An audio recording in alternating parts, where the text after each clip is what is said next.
Brooklyn Independent Television.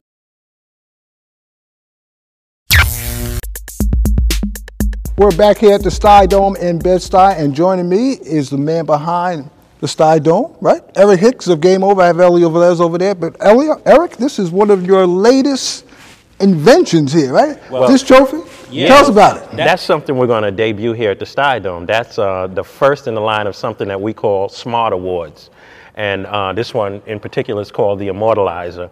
And what it is now when you get your MVP award, you can actually have your highlights from your MVP performance right on the front of the trophy in video format. So when your son asks you 5, 10, 15 years from now, if somebody says, Dad, were you any good? Or Mom, were you any good?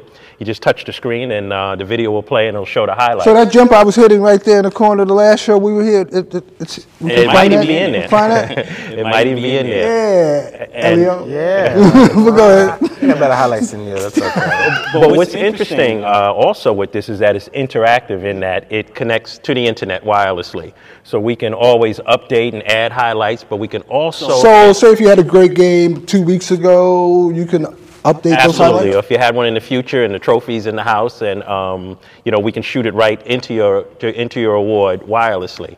Another thing that it allows us to do is to sell advertising on the trophy, so that defers the cost. So from a company like Game Over to maybe an insurance company or an automobile company that's trying to reach the target market that a particular trophy is being awarded to across the country can now reach them and update and change their ads wirelessly. Maybe even the Nets, huh? Maybe even the Nets. Maybe even the Nets, absolutely. All right, cool. Well, let's talk about basketball. High school championships are over. The postseason play is over. They'll be going upstate to play. But let's talk about the girls. Mary Bertram, Ed Grzinski, 14 straight. It's an amazing run. You have to think about when this run started 14 years ago. He's a football coach who's come to this program, and he starts it from the ground up. And the upend what was then the previous dynasty, August Martin. And for 14 years, he's done it with a whole bunch of girls, your Erica Morris, your Epiphany Princes, your Shannon Bobbitts, and they've gone to top D1 programs. And through the years, he's kept that going. But the last few years has been pretty much a great coaching job. I think people don't realize how great of a coach he is. They just think he's bringing all this talent, D1 talent, whatever. But the last few years, he's worked very hard. And especially this year, because... Especially this year, with a lot of adversity. The death of Tayshana Chicken Murphy, who's touched not only the Bertram program, she would have actually started this year. She was at Nazareth. She was connected with Nazareth and then Bishop Loughlin program. Her death started a lot of adversity. They had to overcome that. And it was a make it or break it point for the program, especially when they lost to South Shore. Well, at the beginning of the year, they had a couple of losses. They lost to Banneker, and then they had to work a lot of new players in, freshmen and all that, and that was a lot of adversity. But they overcame that, and they did what they always do. They played good defense, they get the big baskets, and Exodus did a great job keeping that team together. And in playoff time, they shined where they always did, and they got back to the Garden. And they beat a pretty good McKee Staten Island Tech team who was there for the first time, who beat #1 South Shore in the semifinals. That was a tough game, but they find a way to win. Yeah, I have to kind of echo some of the things that he said. There was a motivation that they had obviously this year with the unfortunate tragedy that took place with Tayshana Chicken Murphy. But, that was kind of used as a rallying point, and I think that enabled the girls to focus and really come in there and do a terrific job on Saturday. And they beat a tough Staten Island team. That Staten Island team was scrappy. I saw those girls hitting the floor, going for loose balls. I mean, it was a very, They really impressed me when they played South Shore. And also, you had Curtis High School that won the single A division. Oh, very. There's another story there that a new coach, Bob Daggett, who came over from the closed St. Peter's program, they did a great job getting 6 transfers, also mold together a team. It was not just one St. Peter's and one Curtis. It became a team, and they did a great job winning a championship. And now they'll be going upstate. And that's a program for the next few years you're going to see hopefully gets to the AA one of these years, with 1 or 2 teams and get up there and compete. He's done a great job. Now, this is also a year where a lot of students are moving around, and this has become the normal thing now. Before, one time it was controversial that a student would transfer from one school to another, but now it's like, hey, it's almost like the NBA. Well, I think with some of the rules that it has made it easier for that to happen. But, the one thing about women's basketball, and as we as a company travel around the country, we get to see a lot of different things. And in certain areas, women's basketball, high school basketball is just huge. And I think with what they do at MSG Varsity and what you guys do with your show, by highlighting it and talking about it, I'd really like to see it come to that type of situation here in the New York City area, because the talent that was on display Saturday was unbelievable. Really, really was. And we see a lot of that throughout the year. Ed Grzinski, best high school basketball coach in the country, maybe? In the country, because of what the job he's done in bringing those girls, get them to college, which is very important for him. He wants to see those girls get on to not just Division I, D2, D3, get scholarships. He really cares for those kids. And you can see it. They all come back, and you see the emotion there on that court. When they won, they honored, Tayshana. Her father was there too, right? Her father was there. It was such a great emotional moment. They bonded so well. They'll never forget that. And they really wanted to bring a championship home, and they did. South Shore? It was a tough year for South Shore. Considering that they were very talented. This is supposed to be their year. Well, and a lot of people said it was their year. A lot of people said it was their year. Anwar Garden has done a great job putting that program together. And what would be fair if we didn't talk about Nazareth High School? Nazareth is one of the biggest stories. The coach died. With Patrick dying, it created a big void and hole in that program. And considering also what's happening with the school, Nazareth closing down, and that. They did a good job. And when it comes to boys basketball, it's all about boys and girls. We're back here at the Sty Dome in Bed-Stuyvesant, and joining me is Elio Velez and Eric Hicks. Eric, in terms of the boys basketball season, it was like anyone's game to me. Yeah. Because Lincoln was sort of gunning for it, boys and girls was there, Jefferson was there, and usually in past years you could always say boys and girls is going to win it, Lincoln is going to win it. But this year it seemed it was anybody's game. Yeah, they battled it out, and they battled it out throughout the year, and there was a lot of parity there, and I think that's a testament to good coaching. That's a testament to, once again, guys moving around and players getting situated and getting comfortable in certain situations. But that game on Saturday, really, really was something. But we really didn't know until the end this year, like, who was actually going to get there and who really had the upper hand. You had some great storylines this year and a lot of great competition. Boys with the transfers, Tylee Kimbrough and Joe Angus come from Bishop Loughlin, Rashard Andrews, who played such a big part in that, being the MVP in that championship win with 26 points.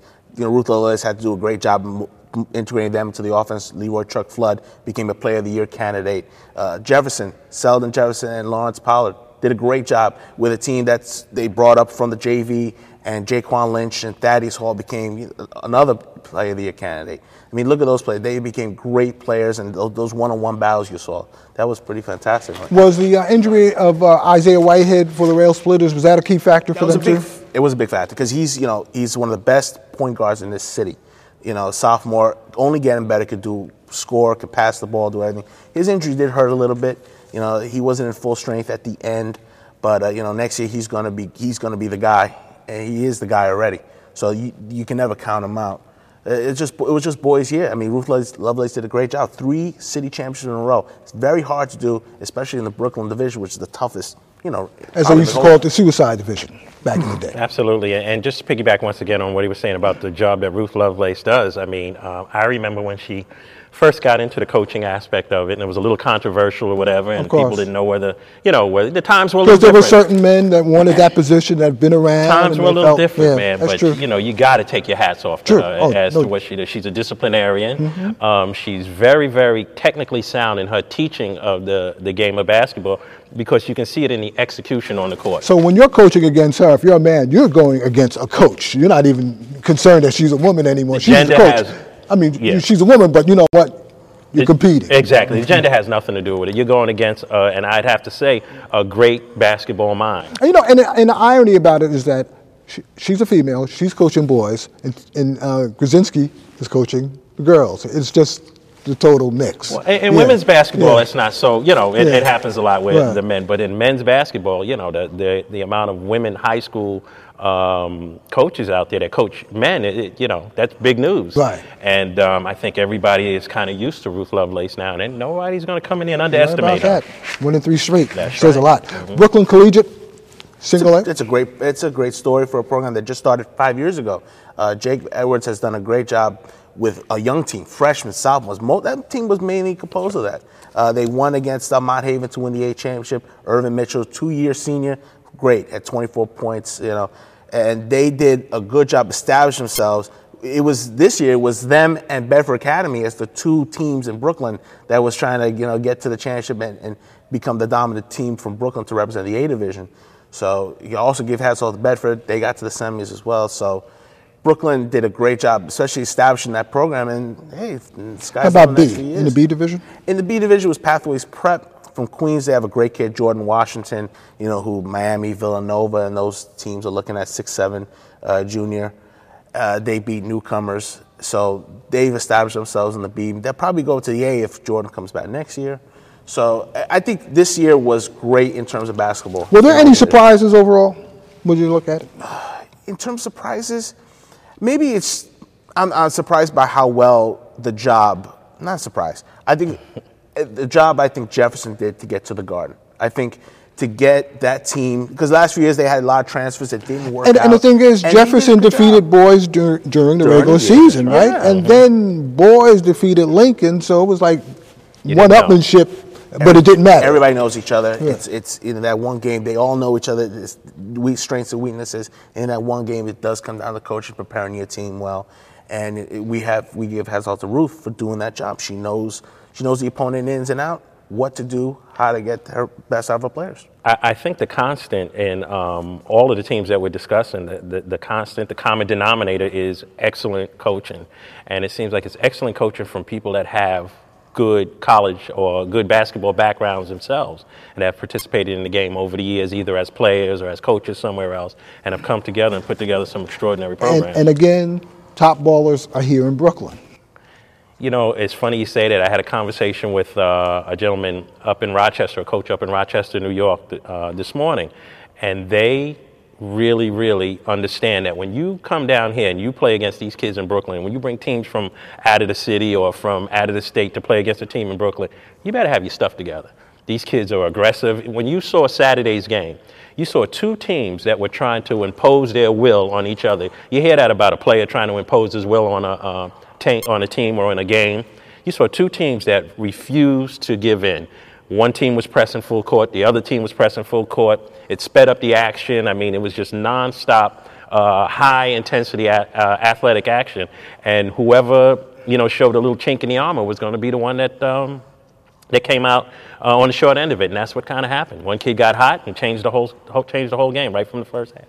Well, go ahead, Elio, real quick. Oh no, I just think it just showed on a bigger stage on most nights what Brooklyn basketball represents. Great basketball action. All right. Watch this and other Brooklyn Independent Television episodes online at breakartsmedia.org/BIT.